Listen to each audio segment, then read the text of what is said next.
Basically, to get this video started, this is what we call the best case series. Now, how this works, we will be going over what we think are some of the best Pokemon games and give them a case on why they could potentially be the best Pokemon games of all time.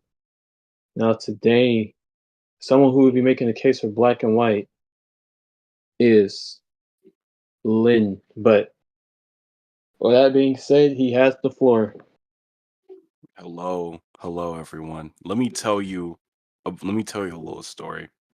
When I was a little kid, I had a DS, and the first game that What I are ever you doing? you Nobody. know what I'm doing. Let me get I to it. said, I said, do the make a case why it's the best, not your childhood nostalgia. Okay, I'm going to be talking about Black and White. What I think is some of the best narrative and region has one of the best narratives and region in all of Pokemon.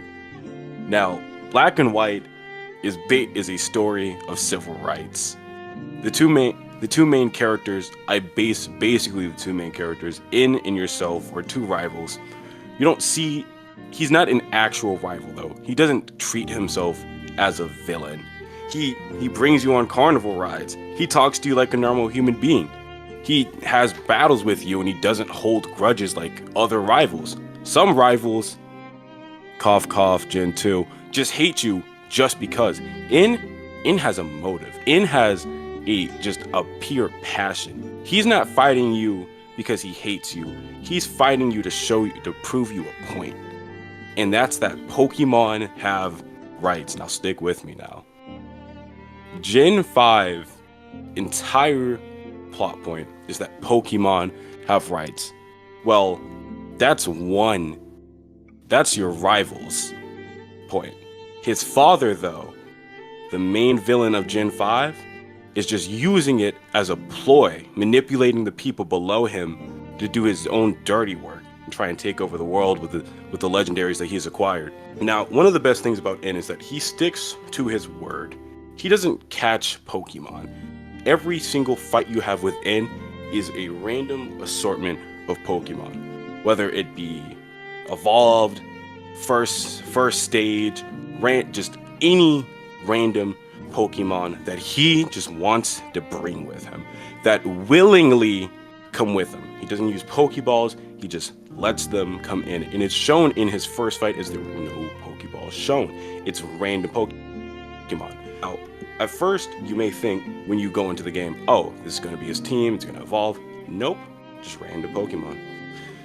Now, enough about N, even though he is a great character with so many attributes that I love.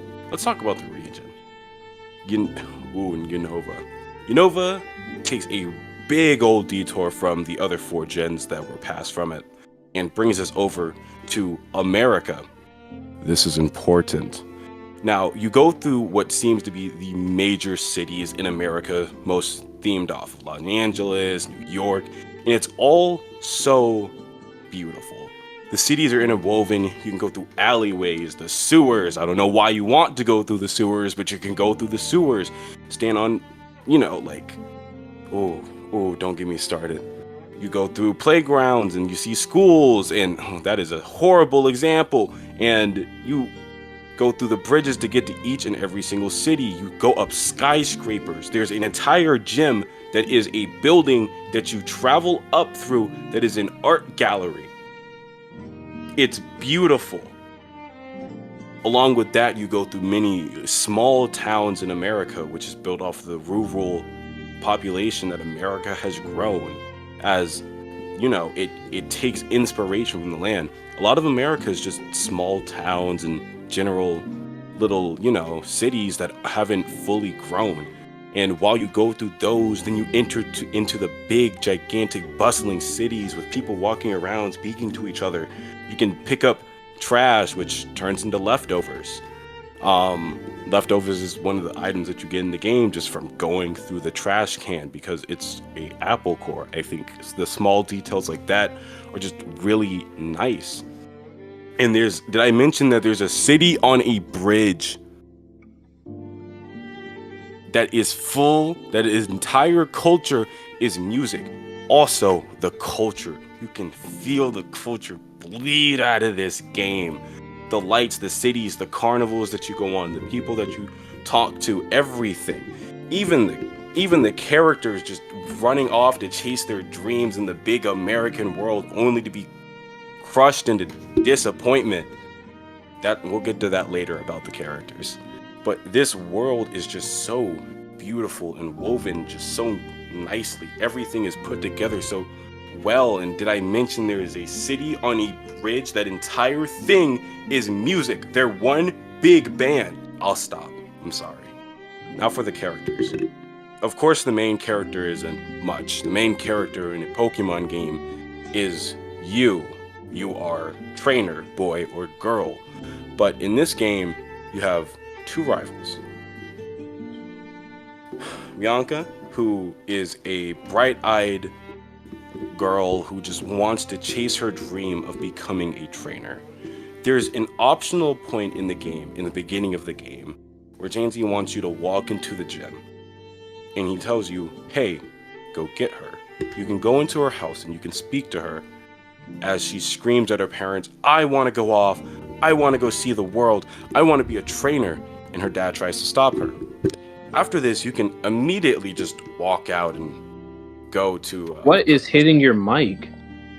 There's something hitting my mic? Yes. Hold on. A constant rate. Is that better? Yeah. Sorry. Dang. I noticed. Where was I? Bianca? And you can just her house, but if you don't, you can go up to her parents who express their disappointment, and she isn't the world. And at first you may think, oh, they're just assholes. They just don't want their daughter to go out. They don't want her to chase her dreams. But near the end of the game, she comes up to you and she realizes that this isn't for her. And she leaves to go pursue a different passion. She's just not good enough. And you feel this after every single battle that you have with her. You continuously win as her dreams slowly become more and more crushed. That is one of the deepest a rival has ever been. Before that, you had Mafia Kid, Professor Sun, and really annoying person that we're not going to talk about. Well, two Professor Kids. This is one of the deepest that a rival has ever been. In the following games, they don't show us, but only as gym leaders and a side character, and we get to Hugh. But again, this isn't about the second game. Now for the biggest topic that people hate Gen 5 for, or just don't like it, the regional decks. The reason why I think it's a regional dex and not this big, expansive dex with every single Pokemon, we're not overseas. Well, we are, but completely on the entire other side of the world. So what did they do? They made a completely different Pokédex. They made a Pokédex of Pokemon that are supposed to live in these rural towns and these big cities that are supposed to, that have adapted to it. Now, this is a horrible example, but there's a trash Pokemon. We all know who I'm talking about. You can put him on screen. He's trash. And where do you mostly find him? Sewers, alleyways, hobos that fight you in the street. Welcome to that's the number one New York experience, by the way. A hobo trying to fight you. So detailed, so intricate. This Pokédex is meant for America. These animals are meant for America. It is an entirely different region across seas that aren't in the islands. And I think it's fitting to have such a different Pokédex. But a good bit of them are amazing designs. Hydranko, Gigalith, Woobat. I really like Woobat. Zebstrika.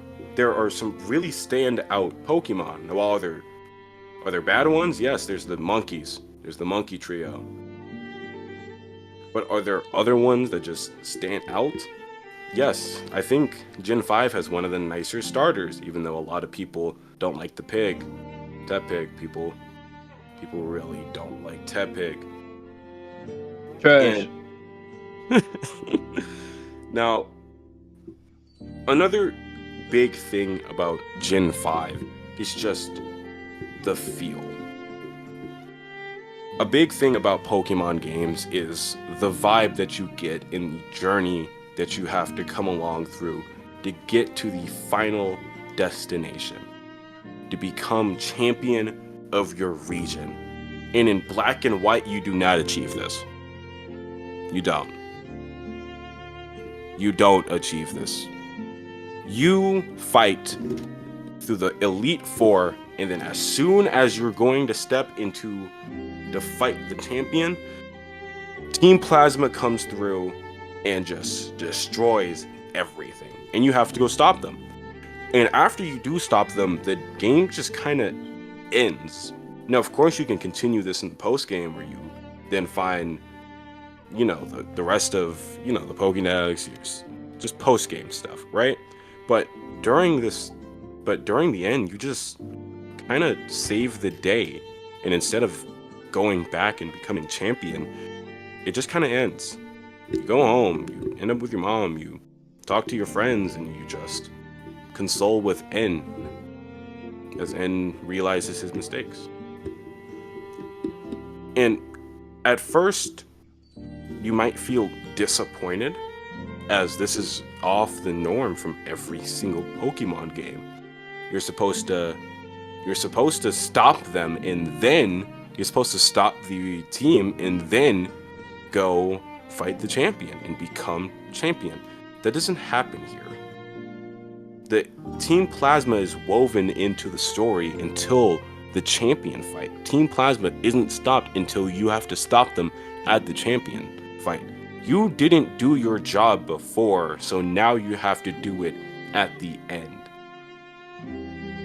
And I think that is one of the most unique ways Pokemon has ended off. Biggest things in Pokemon, the gym leaders. I think one of the most unique fights is in Pokemon Black and White. And that's one of the first gyms you come across, where you fight 3 gym leaders at once. A rotation that are supposed to be the monkeys. Now, while I don't like the monkeys, I think they're extremely just ugly, and that Pokemon tried to push them way too much in these games. This gym is a rotational battle between all 3 of these people, and it goes back to back to back. And I think it's one of the many unique gyms in this game. The bug gym is one of my favorite. The bug gym in this game is one of my favorites of all time, where you scour through an art gallery, fighting through different paintings, people coming out, just a woven piece of colors and swirls everywhere until you climb to the top and finally get to them. And it's built into the world just so well. And if you ask locals throughout the game, they'll talk to you about the gym leaders. There are signs detailing the significance. Every gym leader also has a job. It's weird. They aren't just gym leaders, they're people in their communities that also do things. Cheryl in the first game in the second game, after, I know this is the second game, but he's the rival in the first game. He talks about how he's just grown so much as a person, how this is what he wants to chase in life, and how he's trying to do more for his community. It builds a sense of realism? A game about monsters running around and people taming them, trying to be realistic, or just... It's great world building, was what I'm trying to say.